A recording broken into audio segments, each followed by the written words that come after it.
Rail Baltica – tai ES geležinkelio transporto projektas, leisantis Lietuvai prisijungti prie europinės logistikos sistemos.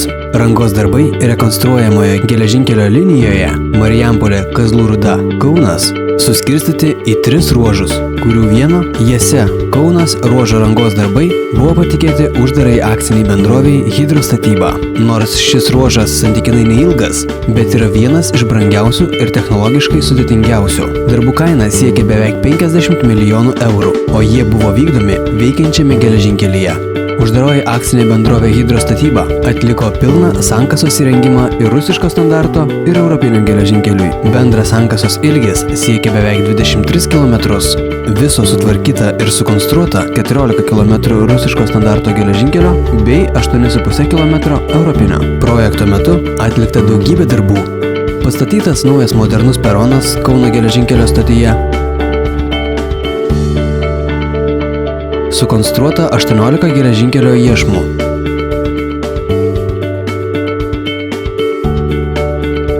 Taip pat įrengta latakų sistema, kurios ilgis siekia 3500 metrų ir 12 500 metrų drenažo sistema.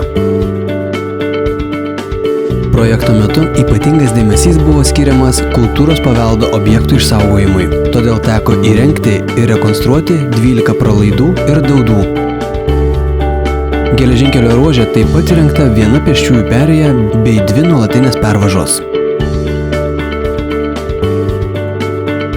Įmonei teko rekonstruoti 3 tiltus, kertančius Jesę, Sausvagę ir Nemuną. Geležinkelio tiltas per Nemuną yra įtrauktas į saugomų kultūros paveldo objektų sąrašą, todėl jį atnaujinant teko naudoti medinius tašus ir sudėtingą dažymo technologiją.